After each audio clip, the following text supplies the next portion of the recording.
IBN 7 हौसला है।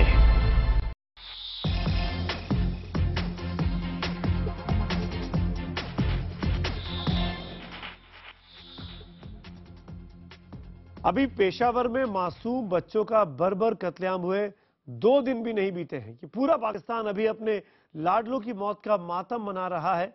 बच्चों के कत्लेआम के बाद पाकिस्तान सरकार आतंकियों को बिलों से निकालकर मारने का दावा कर रही है, लेकिन आज उसकी दोहरी रवैया, दोहरी रणनीति, दोहरा चेहरा पूरी तरीके से दुनिया के सामने आ चुका है। पाकिस्तान की एक अदालत ने 26/11 के मुंबई हमले के मास्टरमाइंड ज़कीउर रहमान लखवी को जमानत पर आज रिहा कर दिया। ये वही लखवी है जिसमें 26 नवंबर को मुंबई समेत पूरे देश को दहलाने की साजिश रची थी। देखिए लखवी के बाहर आने के बाद कैसे पाकिस्तान की नवाज शरीफ की सरकार की कलई खुलकर रख गई है। इसीलिए हम कह रहे हैं कि ये पाकिस्तान नापाक है, ये नवाज शरीफ नहीं है।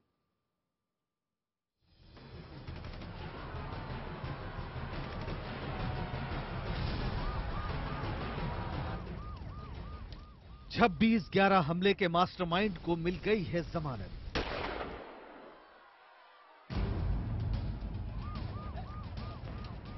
जेल से बाहर आ गया है भारत को दहलाने वाला खूंखार आतंकी ज़कीउर रहमान लखवी।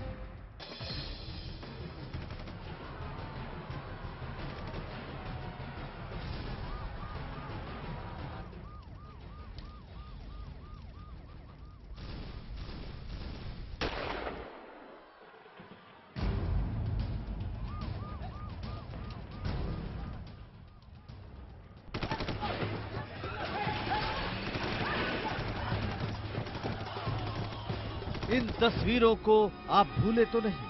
26 नवंबर 2008 की ये खौफनाक तस्वीरें हर भारतीय के दिल में फूंक की तरह जज्ब है।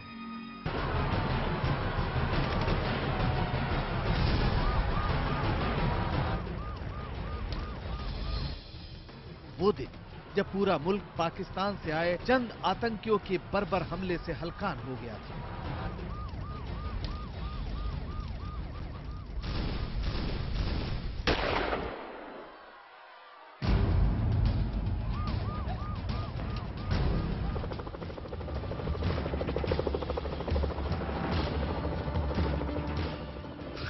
देश के दिल पर यह गहरा घाव दिया था इस शख्स ने।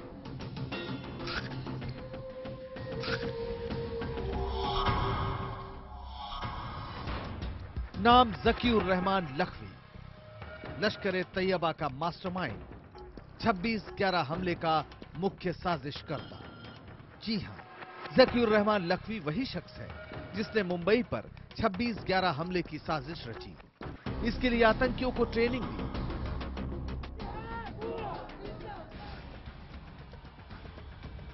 उन्हें भारत भेजा।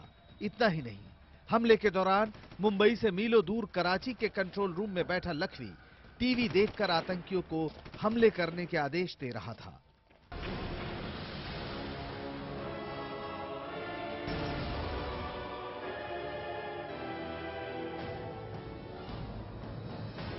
और आज ये खूंखार आतंकी लखवी पाकिस्तान की जेल से जमानत पर रिहा हो गया। मुंबई की आतंकवादी वारदात के मुलजिम को बेल ग्रांट किया जाना, इसे मैं बहुत ही दुर्भाग्यपूर्ण मानता हूं।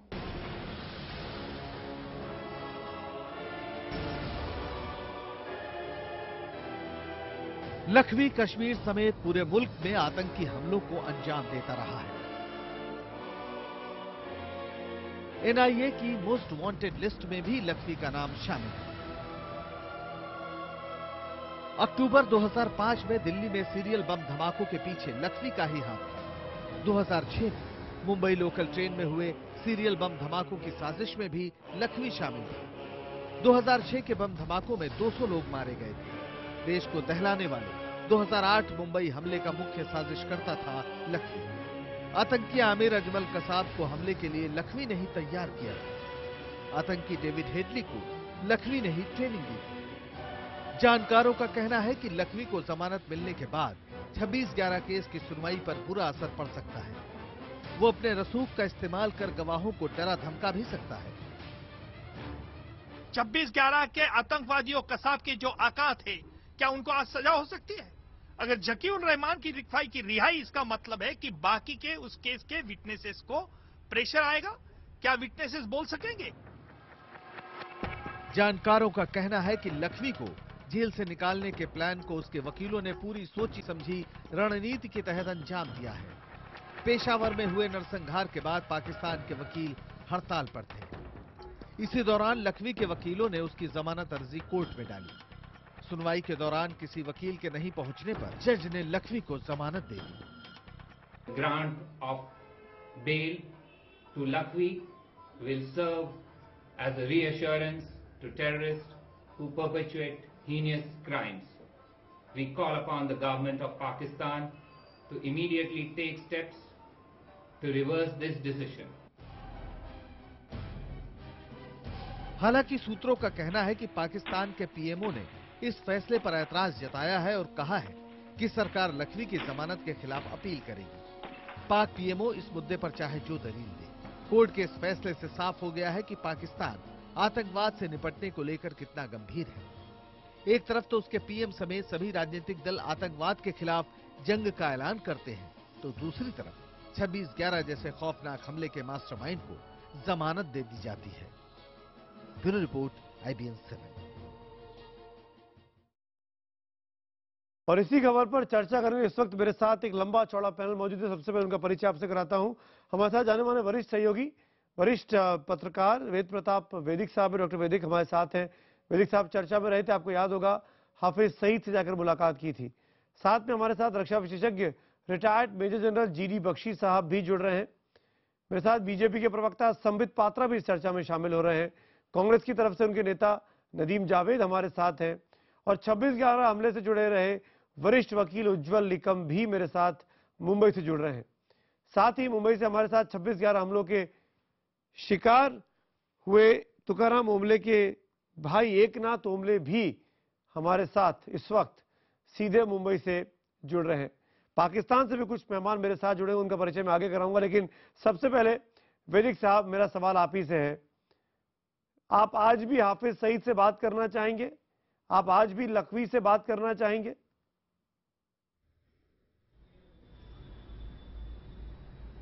बात तो पत्रकार को हमेशा सब लोगों से करते रहना चाहिए, यही पत्रकारिता का धर्म है। आप जिस तरीके से वो हिंदुस्तान के खिलाफ बोल रहा है, आग उगल रहा है, पेशावर में हुए हमलों के लिए हिंदुस्तान को जिम्मेदार ठहरा रहा है, ये सब जानते हुए भी? हाँ, क्यों नहीं। पत्रकार का तो काम ये है कि वो सबसे बात करे, क्योंकि अगर वो बात नहीं करेगा तो किसी की बात खुलेगी कैसे? किसी के दिमाग में क्या चल रहा है इसको आप जानेंगे कैसे? आप में इतना दम तो है नहीं कि आपकी फौज भेज दें उसको पकड़ने के लिए। आप में इतना दम तो है नहीं कि वहाँ बम बरसा दें। तो क्या कर सकते हैं? किसी के दिमाग में क्या अंतर्धारा चल रही है ये आप कैसे जानेंगे? ओसामा बिन लादेन से भी सब कुछ जानने के लिए पश्चिमी पत्रकार गए थे कि नहीं? प्रभाकरण से बात करने के लिए भारतीय पत्रकार जाते रहे हैं कि नहीं? ये प्रश्न तो इतना सुलझा हुआ है और इतना सदियों से वेल सेटल्ड है कि ये प्रश्न पूछना ही निरर्थकता का बोध पैदा करता है। पत्रकार का जो धर्म है वो पत्रकार को निभाना चाहिए और डट के निभाना चाहिए। उसमें अपनी जान भी दांव पे लगाना हो तो डरना नहीं चाहिए, और मैंने वही किया है। एक बात का जवाब दीजिए वैदिक साहब, मैं उसके बाद बाकी पैनलिस्ट के पास भी जाऊंगा। लखवी को पाकिस्तान सरकार जमानत पर रिहा कर देती है, उनकी अदालत, वो बाहर आ जाता है। हाफिज सईद हिंदुस्तान के खिलाफ बयानबाजी कर रहा है और हम ये लोग हम पत्रकार उनसे बातचीत का हाथ बढ़ाएं। हम पत्रकार हिंदुस्तानी नहीं है क्या? हम पत्रकार हैं। हाँ, क्यों नहीं बढ़ाएं? आप उनकी खुशामद करने जाते हैं। आप पत्रकार हैं या खुशामदबाज हैं? आप उनकी खुशामद करने जाते हैं, आप उनसे सवाल पूछने जाते हैं। मैंने जो पहला सवाल हाफिज सईद से पूछा था वो यही कि मासूम लोगों पर बंबई के हमारे होटल पर आपने हमला क्यों करवाया? है किसी की ताकत इन नेताओं की कि क्या कहा? मुंह पे, उसके घर में, हाफिज सईद ने क्या कहा? शेर के दांत पकड़ ले, शेर का मुंह खोल के पूछे। ये मैंने पूछा उससे। हाफिज सईद ने क्या कहा? हाफिज सईद ने जो कहा वो मेरे इंटरव्यू में सारा वो सारे मेरे इंटरव्यू में छपा है। हाफिज सईद ने खुद को डिफेंड किया।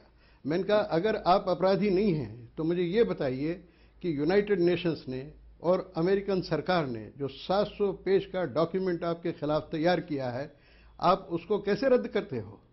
तो बोले, और मैंने कहा भारत सरकार ने इतने सारे दस्तावेज, सब प्रमाण इकट्ठे करके आपको दिए हैं, इस सरकार को दिए हैं पाकिस्तान की, उसको आप रद्द कैसे करते हैं? तो वो बोलते हैं कि जो रहमान मलिक थे, आसिफ जरदारी के गृह मंत्री, उन्होंने अमेरिका को खुश करने के लिए और आपका मुंह बंद करने के लिए मुझे गिरफ्तार कर लिया, लेकिन पंजाब की हाई कोर्ट ने मुझे रिहा कर दिया। खुली कोर्ट में बहस चल रही थी, उसके बाद दोबारा गिरफ्तार कर लिया, फिर इस्लामाबाद की सुप्रीम कोर्ट ने मुझे रिहा कर दिया।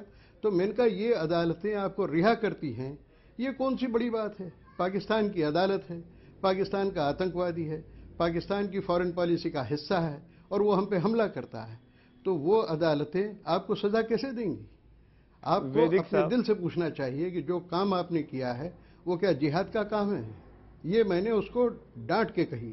वेदिक साहब, अब आपने डांटा या नहीं डांटा ये तो हाफिज सईद ही बताएगा, लेकिन मैं ये जरूर मतलब इसलिए कह रहा हूं बार बार इस बात को कि हाफिज सईद ने बताया, आपने सुना नहीं, आपने शायद सुना नहीं, आपने शायद सुना नहीं। हाफिज सईद ने, उसकी और मेरी जो बात हुई वो कोई इंटरव्यू नहीं था, वो एक बातचीत थी और बड़ी गहन बातचीत थी।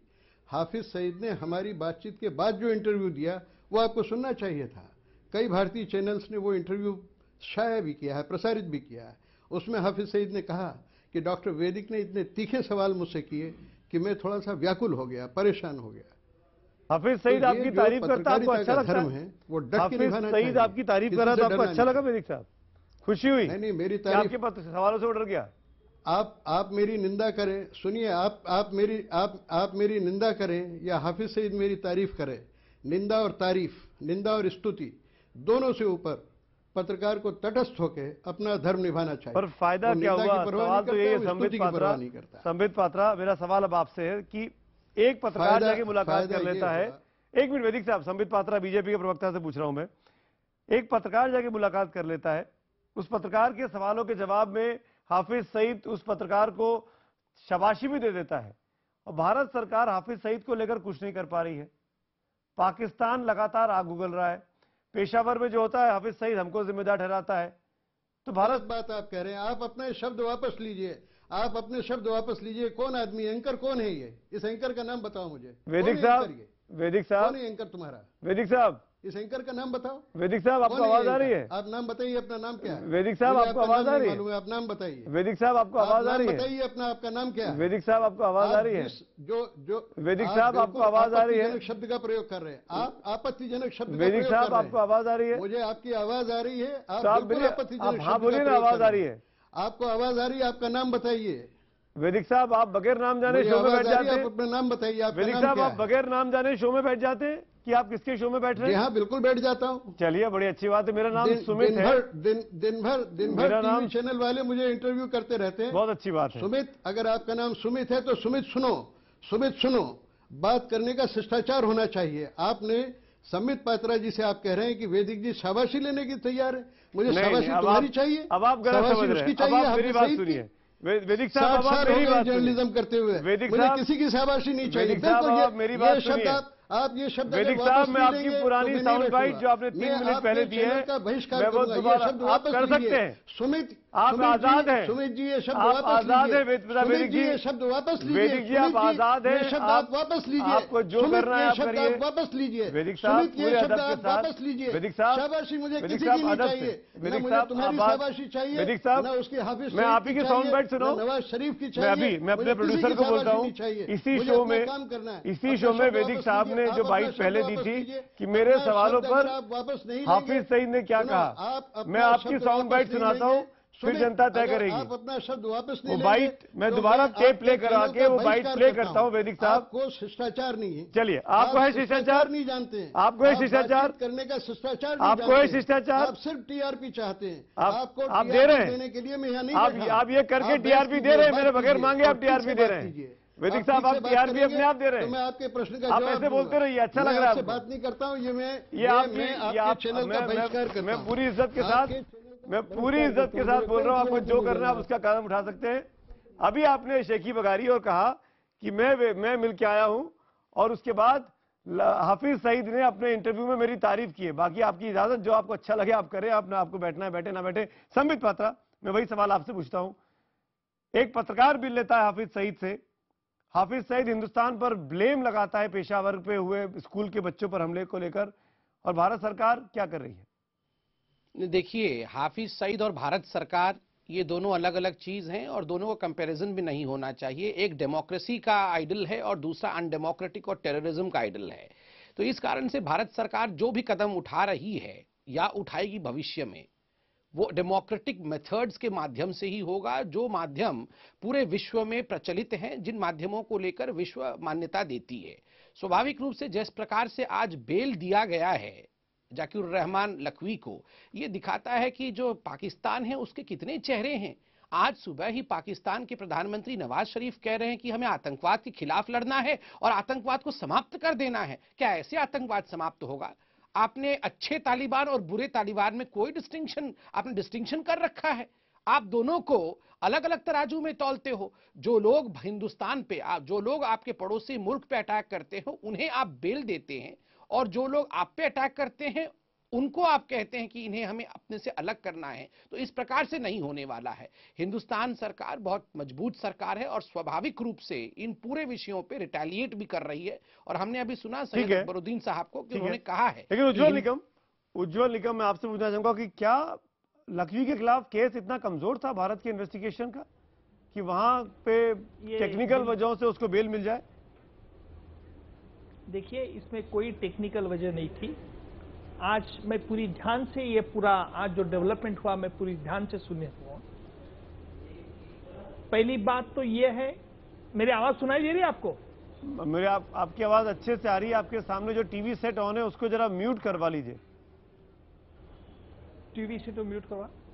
तो पहली बात तो ये है कि आज पाकिस्तान की तरफ से जो बयान जारी किया गया है उसमें साफ कहा गया कि आज वकीलों की हड़ताल थी, इसलिए उनको टेक्निकल कारण।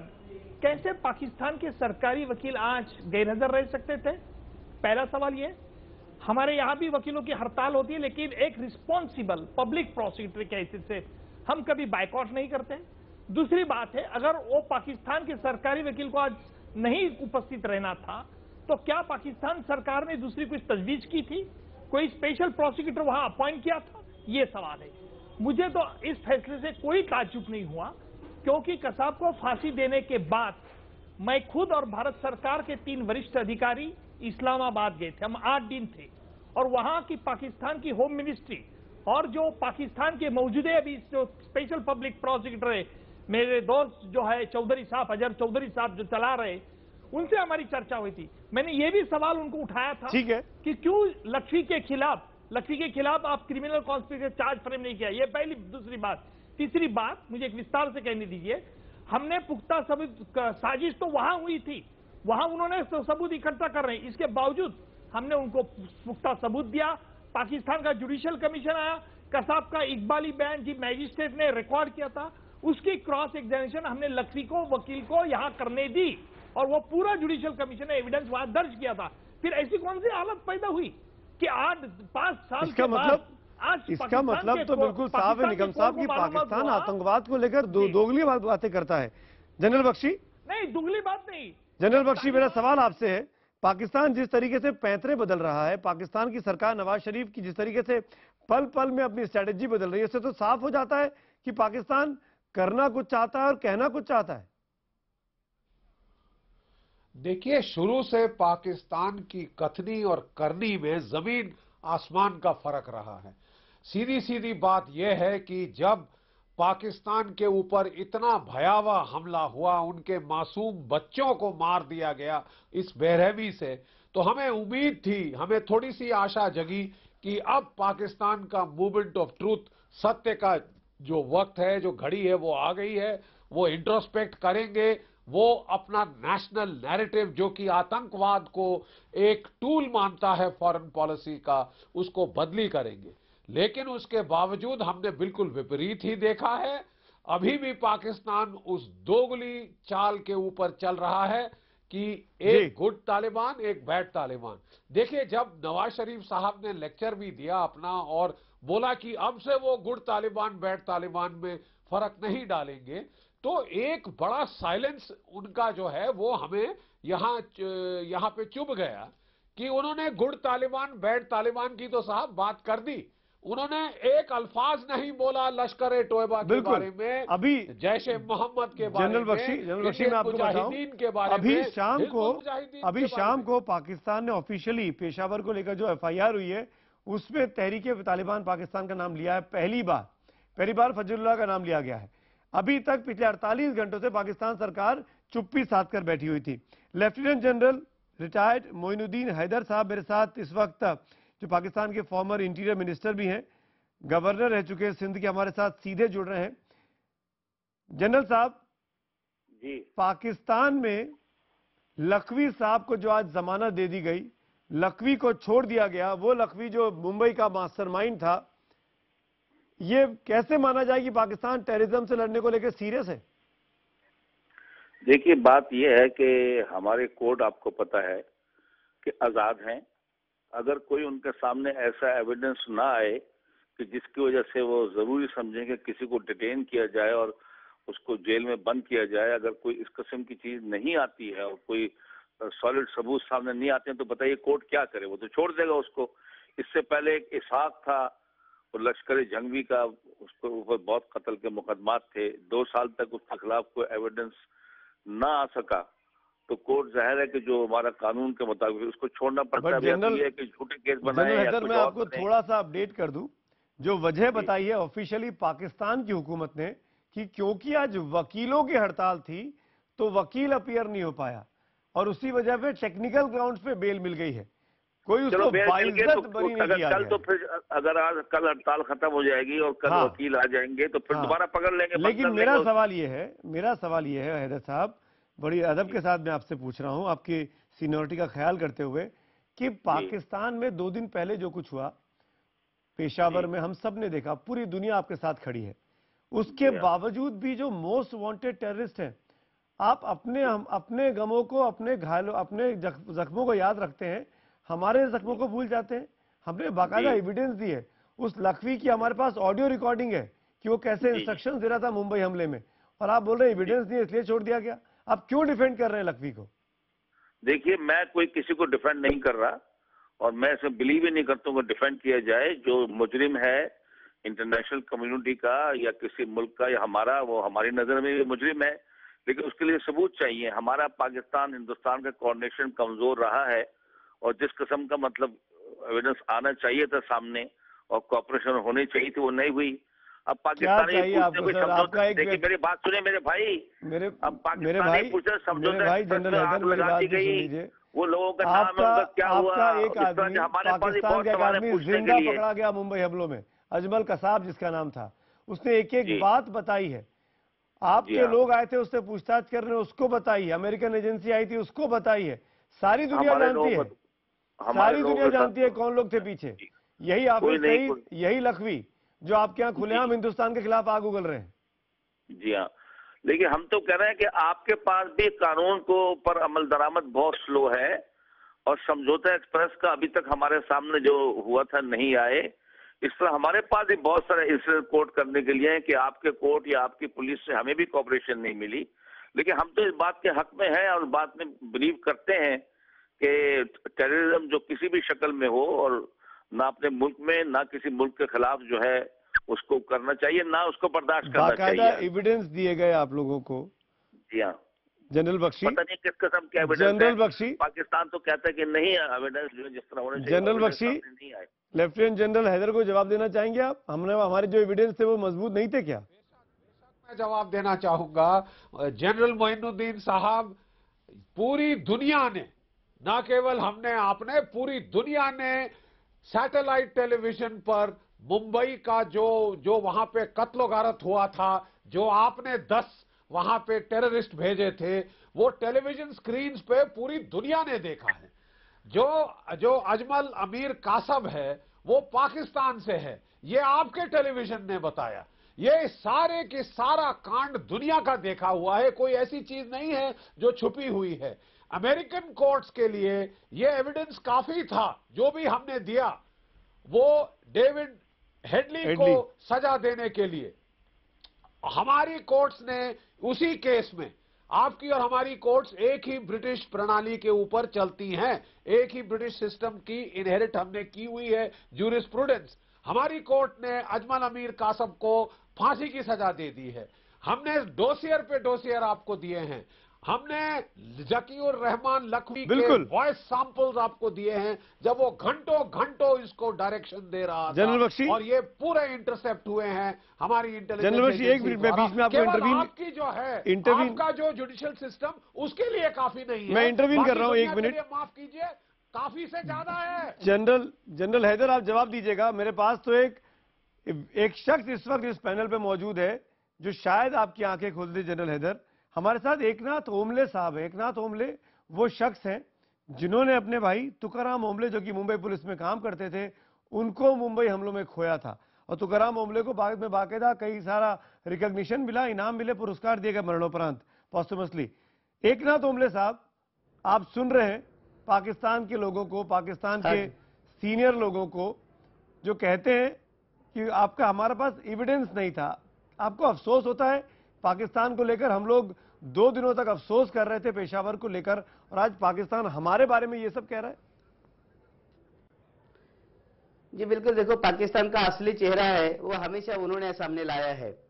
बिल्कुल ये बात सही है कि पाकिस्तान की सरकार जो है वो ऊपर से दहशतवाद के खिलाफ कार्रवाई करने का नाटक करती है और अंदर से तालिबान को मदद करती है। दूसरी बात है, तालिबान से मिली जुली ये सरकार है बिल्कुल, इसके पहले भी। और ये सब मतलब जो सामने जो रवैया आया है कि जिस लखवी ने कसाब को ये दिया, ट्रेनिंग दिया, जिस लखवी हेडली का गुरु था, ये लखवी आगे जाके क्या कर सकता है और टेररिस्ट को पैदा कर सकता है और आतंकवाद कर सकता है। ऐसे लखवी को जमानत देनी ही नहीं चाहिए थी। लेकिन इससे साफ जाहिर होता है कि पाकिस्तान की जो सरकार है, पाकिस्तान के वकील है, वो पूरी एक टेररिस्ट के दबाव में काम कर रहे हैं। जनरल हैदर जवाब दीजिए। और आप लोग आतंकवाद के, टेररिस्ट के दबाव में काम करते हैं, आप लोगों की आपस में समझदारी है। जनरल हैदर जी, मैंने आपकी सब बातें सुन ली हैं। अगर आपने मुझे लाइन पे इसलिए लिया है कि आप पेशावर में जो अफसोसनाक वाकया पेश आए उसके बारे में बात करना चाहते हैं, उसको छोड़कर आपने पुराने किस्से छेड़ दिए हैं जो हमेशा आप सारी उम्र छेड़ते चले आए हैं। और आपकी नजर में पाकिस्तान जो दहशतगर्द है। जी हाँ, तमाम शुरफा, तमाम शरीफ तरीन रॉ जो है वो आप ही के लोग हैं। तमाम जो है यहाँ शैतान लोग इधर ही, आपकी तरफ तमाम ही शरीफ लोग हैं ना। जनरल हैदर, मुझे आपसे शिकायत नहीं है, हम आपको शरीफों में गिनते हैं। मुझे शिकायत है लखवी से, मुझे शिकायत है हाफिज सईद से। पाकिस्तान के आवाम के साथ हिंदुस्तान का बच्चा खड़ा है पिछले 2 दिनों से। मेरी दिक्कत इस बात को लेकर है कि आप लोग आतंकवादियों को शय देते हैं, पनाह देते हैं, पैसा देते हैं, ताकत देते हैं और उनको बेल पे रिहा कर देते हैं। ये आपकी सरकार की असलियत। बात सुनिए, हम तो शय देते हैं, हम तो अपने लोगों को साथ खिलाफ एक्शन भी ले रहे हैं, उनको मार भी रहे हैं, उनको जेलों में भी डाल रहे हैं। और लखवी को ही बंद किया था। अगर किसी टेक्निकल की वजह से हो गया तो कल उसको फिर पकड़ लेंगे, ऐसी कोई बात नहीं है। लेकिन आपके पास एक ही राग अलापने के लिए हमेशा मौजूद होता है कि पाकिस्तान को किस तरह जख्म पहुंचाओ, उनके मुंह पे कालक मलो, उनको उछालो। और आपके पास क्या राग है अलापने को? कोई समझौता हिंदुस्तान को डिस्टेबलाइज करते रहो, हिंदुस्तान की प्रोग्रेस से परेशान रहो, हिंदुस्तान के डेवलपमेंट से परेशान रहो, हिंदुस्तान में डिस्टर्बेंस पैदा करो। देते हैं उठा के शोर शराबा करना शुरू कर देते हैं। शोर शराबा हम नहीं कर रहे हैं, शोर शराबा आप करते हैं जब हमारे यहाँ के मासूम मारे जाते हैं। आज जब आपके अपने बच्चे मरे तब भी आप अपने गिरबान में झांक के नहीं देख रहे हैं। आपको अफसोस होता है, लेकिन मुझे पता है आपको अफसोस नहीं है इस बात का। जो आपका मैं रवैया आपको अफसोस है, आपको कोई टेररिज्म पर अफसोस नहीं है। आपको अफसोस है जो मुंबई में हुआ? जी हाँ, मुंबई में जो हुआ उसका अफसोस है आपको? बहुत अफसोस है। क्या अफसोस है? कैसे मालूम है? कैसे मालूम है? क्यों लखवी बाहर है? क्यों लखवी को डिफेंड कर रहे हैं आप? फिर आप लखवी को क्रिटिसाइज करिए, जाएगी हमें आप बोलिए कि लखवी को हम जेल में डालेंगे, बोलिए ना एक बार, क्यों नहीं बोल रहे हैं? मैं तो कह रहा हूँ, आपने खुद बताया टेक्निकल है तो जेल में चला जाएगा भाई। पाकिस्तान में इंसाफ होता है। आप तहरीके तालिबान का नाम FIR में डलवाने में आपको 48 घंटे लगते हैं। किसका? तहरीके तालिबान पाकिस्तान जिसने पेशावर हमलों की जिम्मेदारी ली, आपने तो बात सुनी, आपने 48 घंटे बाद एफआईआर पे नाम डलवाया। समझौता पर हमारे आदमी को जला दिया, मार के जला दिया, अपने एफआईआर काटी है। क्या किया आपने उस सिलसिले में? न बताया पाकिस्तानियों को जिनके लोगों को मार दिया आपने। आप अपने को गिरफ्तार में मुंह डाल लिया करो। आप भी डालिया करिए। मत बोलो, शोर मचाया मत करो, उससे कोई इंप्रेस नहीं होता। आप होते हैं, आपकी बातें सबको पता है दुनिया को यार, ऐसी कोई बात नहीं है भाई। जनरल हैदर, आप तो इतने सीनियर मंत्री हैं और आप इस तरह की शब्दों का इस्तेमाल कर रहे हैं, इस तरह से बातें कर रहे हैं। मैं तो सब कुछ जानता हूँ, जब तो मैं कह रहा हूँ, मैं तो बहुत शरीफाना जबान इस्तेमाल कर रहा हूँ। संबित पात्रा हमारे पास बीजेपी के स्पोक्स पर्सन है, आपकी बात का जवाब देना चाह रहे हैं। संबित पात्रा, देखिए, मुझे लगता है पाकिस्तान को जवाब देने की आवश्यकता नहीं है। जवाब उसी को दिया जाता है, समझाया उसी को जाता है जिसके पास समझ होती है। जो समझते हुए नासमझ है उसको कोई क्या समझा सकता है। पाकिस्तान ने 3 दिन पहले खुद आईने में अपने शकल को देखा है कि कितना भयावह पाकिस्तान का शकल है। पाकिस्तान ने खुद देखा है। मुझे बड़ा दुख लग रहा है कि पूर्व गृह मंत्री अभी भी ये सब मानने को तैयार नहीं है।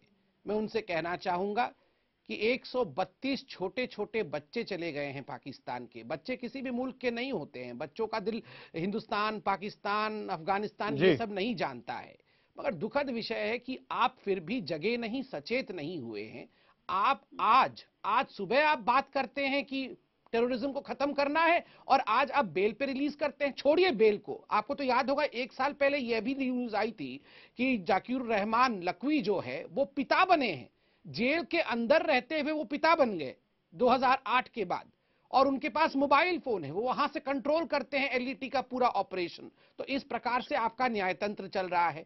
दूसरा है कि आप बताइए, आपके कंट्री में सच को प्रोटेक्ट करने के लिए वकील तक नहीं है। वकील हड़ताल पे चले जाते हैं तो अन्याय जो है वो सड़क पे आ जाता है। ये ऐसा देश है। ऐसे जवाब दे दूं? एक मिनट हैदर साहब, अभी एक सेकंड, अभी आपके पास एक और गुगली आ रही है, जवाब सुन लीजिए इसका। एक और गुगली। नदीम जावेद, कांग्रेस के प्रवक्ता नेता मेरे साथ है, नदीम जावेद। जो बात संबित पात्रा ने की है बीजेपी के स्पोक्स पर्सन ने, कांग्रेस उसको मानेगी ठीक?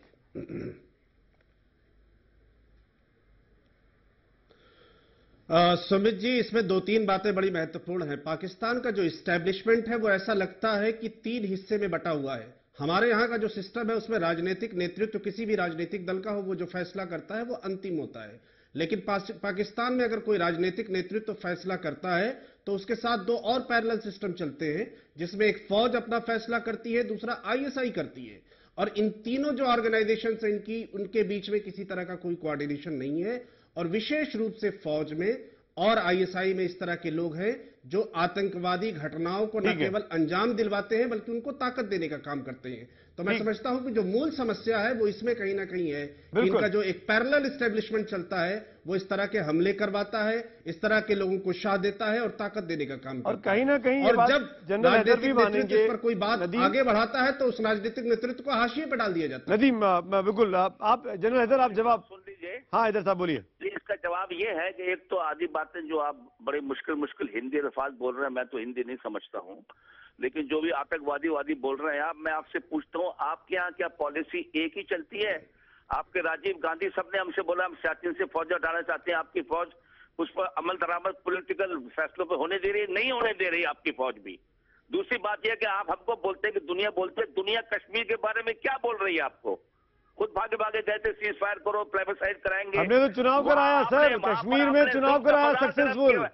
चुनाव चल रहे, परेशान हो गए आप लोग, आपके टेररिस्ट परेशान हो गए और वहां पे आके हमले कर रहे थे लगातार, पूरे प्रोसेस को रोकने की कोशिश की गई। कर रहे हो, रेप कैपिटल में रहते हो। हैदर साहब, बच्चे नहीं है जो हैदर साहब मेरे साथ पाकिस्तान से लेफ्टिनेंट जनरल तलत मसूद भी इस वक्त हुए, पाकिस्तान से सीधे करा। उनको भी सुना लेंगे जी आपसे मैं बात करता हूँ, आपसे बात करता हूँ, मैं आपसे बात करता हूँ। क्या कर रहे हैं हिंदुस्तान जो अपना बहुत बड़ा बनता है और अहिंसा की पॉलिसी, ये पॉलिसी अहिंसा की।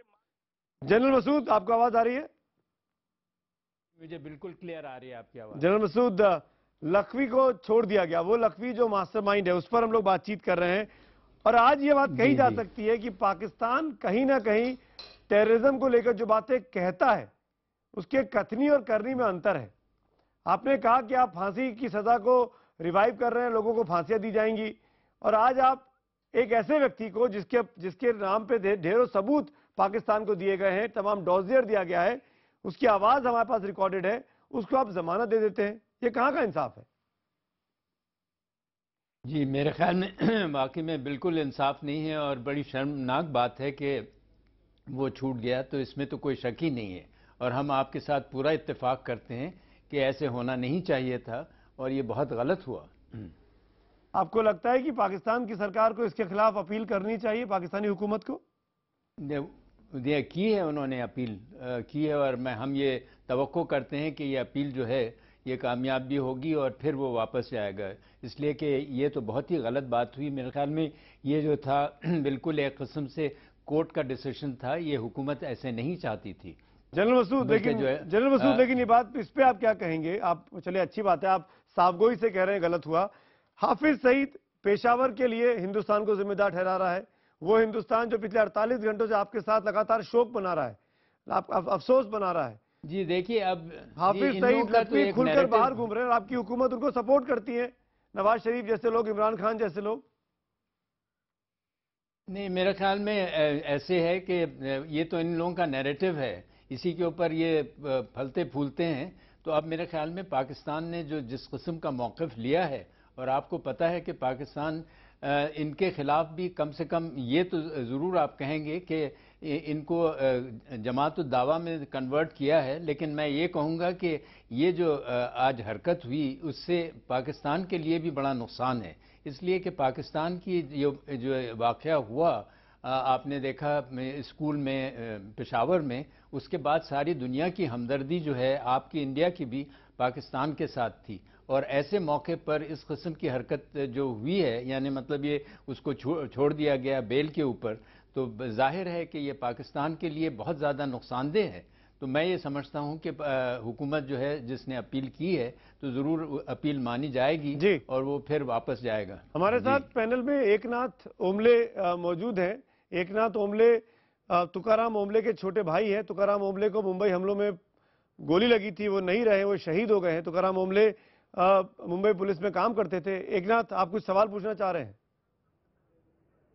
जी देखिए, मुझे कहना है, जब अमेरिका पाकिस्तान में घुसकर लादेन का खात्मा कर सकती है, तो पाकिस्तान की सरकार जो पाकिस्तान में छुपे हुए आतंकवादी है उनको पकड़ नहीं सकती है।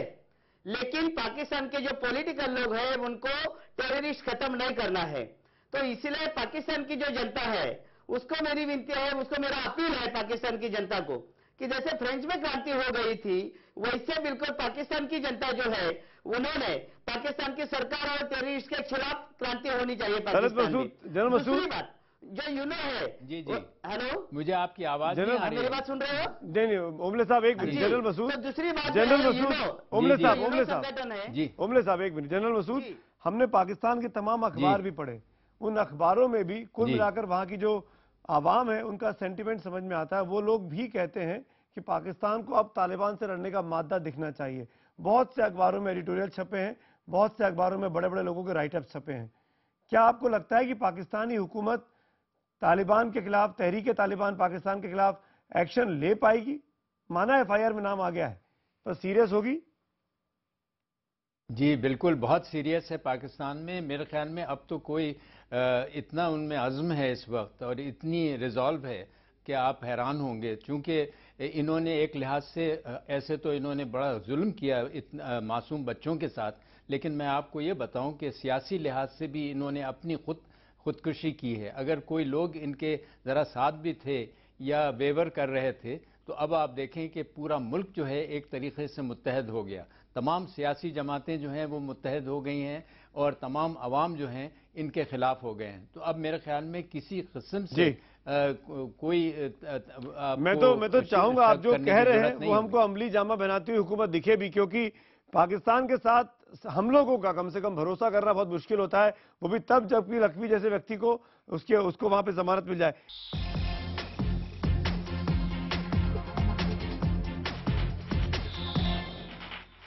और एक बार फिर आपका स्वागत है IBN 7 पर। आप देख रहे हैं बातचीत चल रही है लख्वी के बारे में, जिसको आज पाकिस्तान ने रिहा कर दिया है, जमानत दे दी है। मेरे साथ जनरल बख्शी भी हैं, संबित पात्रा भी हैं, नदीम जावेद भी हैं, तुकाराम के भाई एकनाथ ओमले भी हैं, और जनरल मसूद हमारे साथ सीधे पाकिस्तान से, इस्लामाबाद से जुड़े हुए हैं। जनरल बख्शी, आपने सुना जनरल मसूद को, बड़ी साफगोई से गलतियां भी मान रहे हैं, तो पाकिस्तान में भी ऐसे लोग हैं जिनको ये समझ है कि अब टेररिज्म से लड़ने का वक्त आ गया है?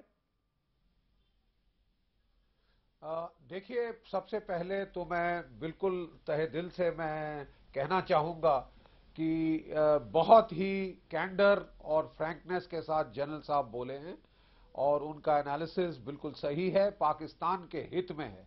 मैं केवल जनरल मसूद साहब से पूछना चाहता हूं कि जनरल साहब, जब मोहतरमा बेनजीर भुट्टो का कत्ल हुआ था पाकिस्तान में, उस वक्त भी हमने एक बड़ा अपसर्ज जब सेंटिमेंट देखा था, बिल्कुल इसी तरह का, क्योंकि देखिए एक औरत का कत्ल पूरी दुनिया को हिला देता है और बहुत ही वर्षन क्रिएट करता है। और हमको उस वक्त भी काफी लगा था कि शायद अब पाकिस्तान की पॉलिसी बदलेगी।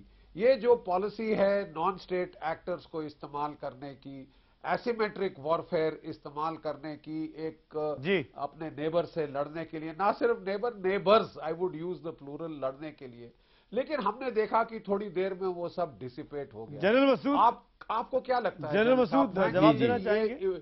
वही चीज तो नहीं रिपीट? मैं जरूर देता, लेकिन उनकी आवाज मुझे नहीं आ रही थी। मैंने आपको बताया भी कि उनकी आवाज नहीं आ रही। आप उनसे मुझे बता दें। मैं बताता हूँ, मेरी आवाज आ रही है ना आपको? मैं बताता हूँ। जनरल बख्शी का बिल्कुल क्लियर आ रही है। जनरल बख्शी का ये कहना है कि जैसे बेनजीर भुट्टो की कत्ल हुआ, उसके बाद भी पाकिस्तान में ऐसा ही सेंटिमेंट था जैसे आज है, टेररिज्म से लड़ने को लेकर, नॉन स्टेट एक्टर से लड़ने को लेकर, जैसा आज पेशावर के बाद हम देख रहे हैं। पर तब कुछ हुआ नहीं जी। अब हम ये कैसे उम्मीद करें कि कुछ होगा? नहीं, मेरे ख्याल में अब होगा, इसलिए कि आप ये देखिए कि पाकिस्तान की जो सोच है उसमें बहुत तब्दीली आ गई है और अब हुकूमत को भी तक़वियत मिल रही है, इसलिए कि अवाम जो हैं उसके साथ भरपूर तरीके से साथ देंगे। और आपको मैं, सियासी जमातें भी जो थीं, पहले ये था कि कुछ कहते थे कि नहीं, मेरे ख्याल में मिलिट्री ऑपरेशन ही नहीं बल्कि हमें बातचीत करना चाहिए तालिबान से, अब वो सब ख़त्म हो गया है। तो मेरे ख्याल में एक बहुत बड़ी तब्दीली आई है और ये इंडिया को समझना चाहिए। इसमें कोई शक नहीं कि जो आज की हरकत थी वो एक कानूनी मामला था और मेरे ख्याल में जो अपील है उसमें फिर मामला जो हैं वो फिर वापस और नदीम, मैं बहुत क्विक रिएक्शन ले रहा हूं आप दोनों से। संबित, आप जनरल मसूद की बातों को मानेंगे कि पाकिस्तान में बदलाव आ रहा है? देखिए, जनरल मसूद ने आज बहुत कैंडिडली बहुत कुछ कहा है, मगर दुखद विषय है कि जनरल मसूद जैसे बहुत कम लोग पाकिस्तान में हैं और आयरॉनिकली जो लोग सत्ता चलाते हैं या उसे इन्फ्लुएंस करते हैं वो शायद जनरल मसूद से सहमत नहीं होंगे या वो जनरल मसूद जैसे विचार नहीं रखते होंगे। बिल्कुल। अभी 3-4 दिन पहले सैयद अकबरुद्दीन जो हमारे एमईए के स्पोक्स पर्सन, उन्होंने बहुत अच्छे शब्द का इस्तेमाल किया था, वो है main streaming of terrorism. Hafiz Saeed जैसे आतंकवादियों को जो स्टेट लॉजिस्टिक सपोर्ट देता है उसके रैली के लिए, उससे बहुत कुछ एक्सपेक्ट करना उचित नहीं। नदीम, एक लास्ट कमेंट आपका। नदीम, जनरल मसूद जैसे लोग हैं पाकिस्तान में, इनकी बात सुनी जाएगी? नहीं, मैं केवल एक बात कहना चाहूंगा कि पाकिस्तान इस समय बिल्कुल पूरी तरह से आतंकवाद का अपने ही चुंगल में फंस गया है। अगर उसने अब ईमानदारी से लड़ाई नहीं लड़ी और सचमुच ईमानदारी के साथ नहीं खड़ा हुआ, जैसे जनरल वहां पे कह रहे थे, तो पाकिस्तान के लिए तबाही हो जाएगी, पाकिस्तान दूसरा अफगानिस्तान बन जाएगा। इसलिए पाकिस्तान के खुद के लिए ये बहुत आवश्यक है कि वो आतंकवाद के Nadeem, Sambit, general Bakshi, thank you. एक लास्ट कमेंट जनरल मसूद में आपका चाहूंगा। जनरल मसूद, एक लास्ट कमेंट आपका। पाकिस्तान कुल मिलाकर आपको लगता है कि कब तक टेररिज्म पर कब्जा काबू कर पाएगा? हाफिज सईद जैसे लोगों पर, लखवी जैसे लोगों पर और भी तमाम टेररिस्ट पर? मेरे ख्याल में मैं ये कहूँगा कि सबसे पहले उसकी जो तरजीह है वो तो तहरीक तालिबान पाकिस्तान और उसके जो इत्तेहादी हैं, उसके बाद मेरे ख्याल में ये जो लोग हैं इनके ऊपर भी दबाव तो रहेगा, लेकिन इनको ख़त्म करना इतना आसान नहीं होगा, कुछ वक्त लगेगा। लेकिन ये मैं बता दूं कि अब पूरे मुल्क की सोच ये है कि इन लोगों की जगह पाकिस्तान में नहीं है और अगर पाकिस्तान वाकई में आगे बढ़ना चाहता है तो आप मान रहे हैं कि पाकिस्तान चाहता है, आस्तीन में सांप पाले थे सोच जी नहीं, अब वो तो खैर गलतियां तो की हैं जी, इसमें तो कोई शक नहीं है। चलिए, शुक्रिया आप सबका। लेकिन मैं माफी चाहता हूं, शुक्रिया, वक्त की कमी मेरे पास। आप सबका शुक्रिया। कम से कम जनरल मसूद ने बहुत कैंडिडली माना कि पाकिस्तान ने वाकई में बहुत गलतियां की हैं, जिसका खामियाजा आज पाकिस्तान की आवाम उठा रही है। वक्त हो रहा है ब्रेक का, लेकिन उसके पहले आपके सवालों के जवाब। हमने सवाल पूछा था कि क्या लखवी की रिहाई ने आतंकवाद से लड़ने के नवाज शरीफ के दावे की पोल खोलकर रख दी है? हमें हजारों की संख्या में आपके जवाब मिले हैं। 92%, 92% लोगों ने हाँ में जवाब दिया है कि कि नवाज शरीफ के झूठे वादे की पोल खुल गई है। जिस तरीके से लखवी को आज जमानत मिली है, केवल 7% लोग ऐसा नहीं मानते हैं। और फिलहाल इस कार्यक्रम में इतना ही।